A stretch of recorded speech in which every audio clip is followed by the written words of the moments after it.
Fala aí, galera, tudo bem? Então, hoje eu venho aqui trazendo mais um vídeo para a gente estudar e o tema hoje é a Rússia e o leste europeu. Pô, professor, o que tem a ver ali a Rússia e o leste europeu? Então, gente, a gente vai falar aqui da Rússia, né? Como os primórdios da Rússia, da transição dela para a União Soviética, né? E depois do fim da União Soviética, ela volta a ser Rússia.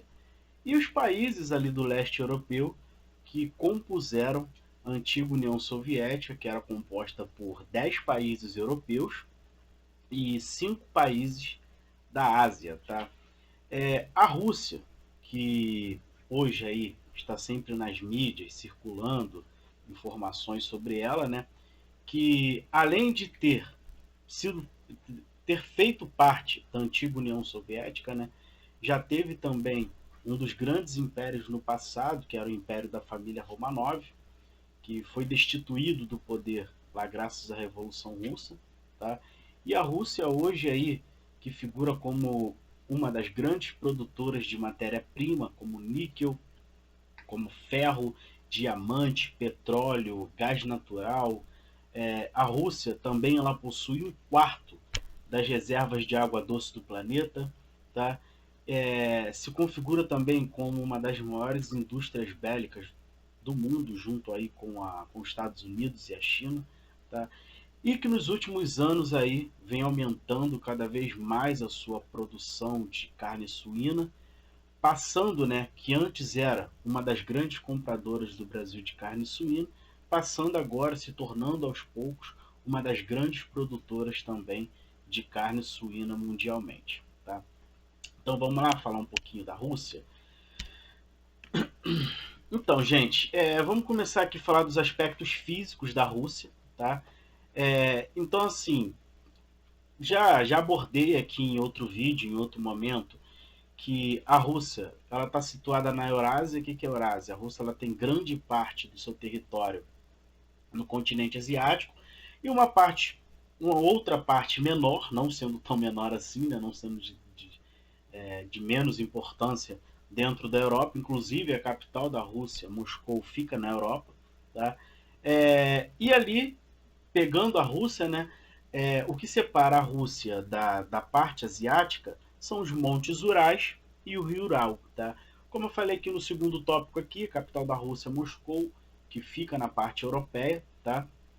A Rússia, por possuir um grande tamanho territorial, ela possui 11 fusos horários, é uma loucura só. O clima predominante na Rússia, o que mais se destaca, né, é o clima polar e o subpolar, tendo como vegetação aí, que são vegetações de clima polar e subpolar, você encontra lá, a tundra. Tá? Deixa eu diminuir aqui um pouquinho a minha cam para que vocês possam ver aqui. Outras formações vegetais existentes na Rússia, né, floresta boreal e as estepes aí. Falando um pouquinho aqui dos aspectos físicos da Rússia, vamos falar da formação territorial, como que a Rússia surgiu, tá?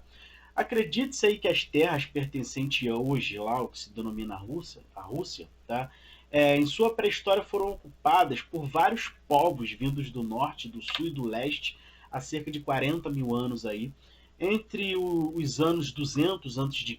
e 900 depois de Cristo, sucederam ali diversas etnias que ajudaram a mesclar e compor a sociedade russa, né, a etnia. Várias etnias formaram lá o que é hoje os russos, né, como finesses, sármatas, germanos, visigodos, ostrogodos, eslavos, vikings, né? Tanto que o próprio nome Rússia, tá, ele vem aí em referência a esses povos aí que compuseram ali o território russo, ajudaram a formar a sociedade russa, a nação do que é hoje a Rússia, tá? O nome Rússia vem da palavra Rus, que significa região dos povos de cabelos avermelhados. Tá tranquilo?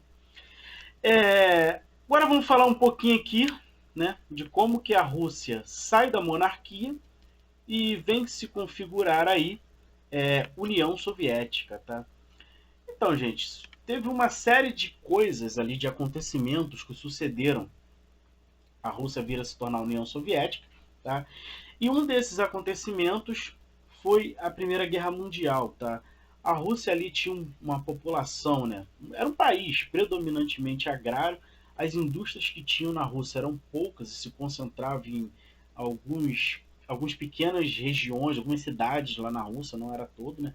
Predominantemente falando, a Rússia era um país agrário, ali na Primeira Guerra Mundial, de categorias se aproximando um pouco do que era o feudalismo, né? Um país semi-feudal.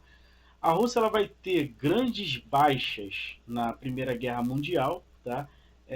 Então, esse vai ser um dos fatores que vai agravar ali a Revolução Russa, tá? Vai ter outras questões, como aumento dos impostos. A monarquia russa, da Rússia, cada vez mais aumentava os impostos para os seus cidadãos, isso também descontentava. A fome e a miséria se alastrava na Rússia, né? Até que aconteceu lá algo chamado Domingo Sangrento, que o número de manifestantes foi até o Palácio da Rússia manifestar, né, cobrar posicionamentos do governo, e foram recebidos e foram fuzilados, né? Isso gerou uma série de protestos dentro da Rússia, tá? Até que a monarquia russa veio cair, tá? A Rússia ficou ali, quando a monarquia da Rússia cai, né? Uma sucessão de governos provisórios, tá? Até que os bolcheviques vêm assumir o poder mais tarde, com Vladimir Lenin, tá? E dava-se ali início à União Soviética, tá? Os Romanov, a família Romanov, que compunha a família russa, eles também foram fuzilados, também. Os bolcheviques depois fuzilaram todos os membros da família Romanov, ou seja, fez basicamente o que a monarquia russa mandou fazer com os habitantes da Rússia que foram lá protestar, que aconteceu o fenômeno chamado Domingo Sangrento, tá legal? E a partir daí, a Rússia passa a ser União Soviética, depois de uma série de governos provisórios, como eu falei, tá? Liderada pelos bolcheviques, ali na figura do líder principal, Vladimir Lenin. Tá tranquilo? E como eu falei lá no iníciozinho do vídeo, gente, não era só a Rússia que compunha a União Soviética, tá? Eram 15 países que compunham a União Soviética, sendo 10 ali do leste europeu, tá? E 5 países da parte da Ásia, tá? Coloquei aqui embaixo um tópico para mostrar a vocês quais países eram esses que compunham a União Soviética. Tínhamos lá Estônia, Letônia, Lituânia, Rússia, Belarus, Ucrânia, Moldávia, Geórgia, Armênia, Azerbaijão, Cazaquistão, Uzbequistão, Turcomenistão e Quirguistão. Ou seja, esses países que têm a terminação AN aí são os países da parte asiática que compunham a União Soviética e os outros demais países da parte europeia que compunha lá a antiga União Soviética, tá? Então, a partir desse momento, estava-se aí iniciada a União Soviética e chegava-se ao fim a monarquia da Rússia, tá tranquilo?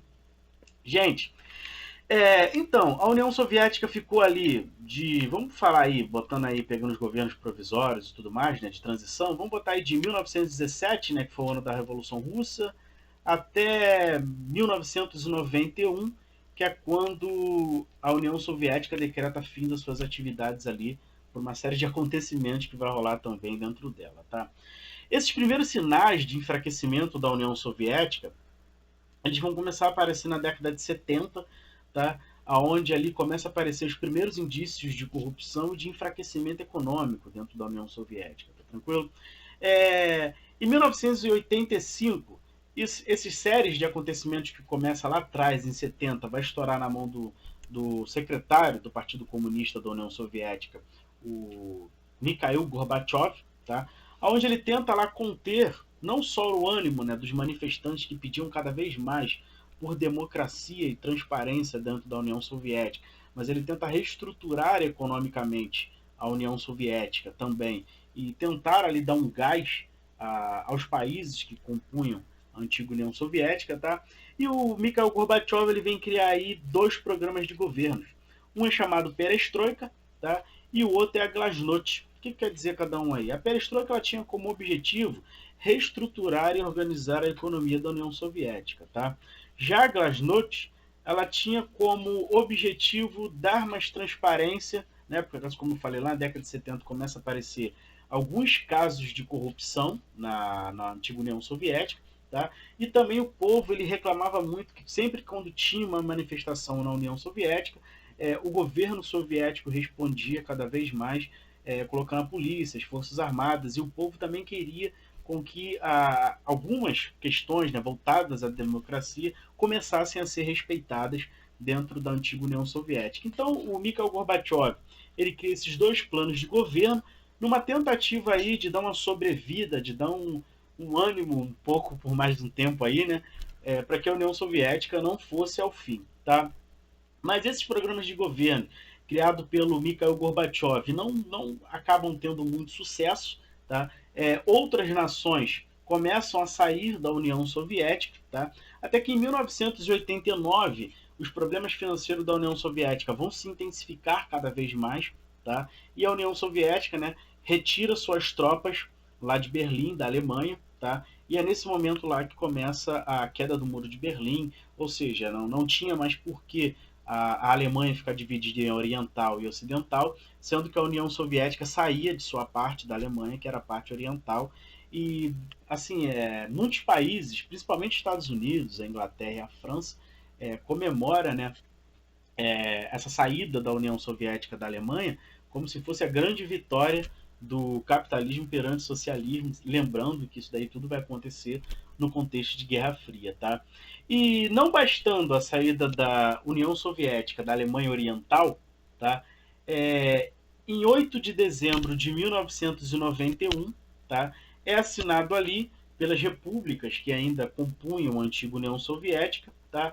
O Tratado de Minsk, ou Minsk, como você queira chamar, que decretava-se, né, o fim da antiga União Soviética, as repúblicas que compunham a União Soviética, tá, chegavam ali a um acordo de que a União Soviética chegaria ao fim com aquele tratado, naquele momento, e cada república que compunha a União Soviética voltava a ter a sua soberania e a sua república seria, a partir daquele momento, desatrelada à antiga União Soviética. Tá tranquilo? Gente, espero que vocês tenham gostado aí, espero que vocês tenham aprendido, tá? Alguma coisa. Espero vocês no próximo vídeo. No próximo vídeo nós vamos falar sobre a SEI, tá? Comunidade dos Estados Independentes. Professor, o que é Comunidade dos Estados Independentes? Nós vamos falar ali o seguinte, a União Soviética acabou, tá? Mas desses 15 países que compunham a União Soviética, tá? A Rússia, a atual Rússia, né? Que quando entra lá o Vladimir Putin, que é o atual presidente da União Soviética, ele rompe com as questões do socialismo, né, que era muito marcado na antiga União Soviética, e ele começa a adotar algumas práticas do capitalismo, ele adota o neoliberalismo dentro da Rússia, e muitos desses antigos países que compunham a antiga União Soviética, hoje vai ter ali uma cooperação econômica, tá, que é chamado de SEI, e é basicamente meio que a continuidade da União Soviética, mas sendo que cada república lá é independente, tá? Cada república tem a sua soberania própria, mas eles têm esse acordo, essa cooperação, e sendo que hoje todas são capitalistas, tá? Nenhuma mais são socialistas, lembrando aí que a antiga União Soviética, né, deixa de ser socialista e desaparece com o Tratado de Minsk. Tá legal? Então, gente, aguardo vocês aí pro próximo vídeo, espero que vocês tenham gostado e até a próxima aí. Valeu, tchau pra todos.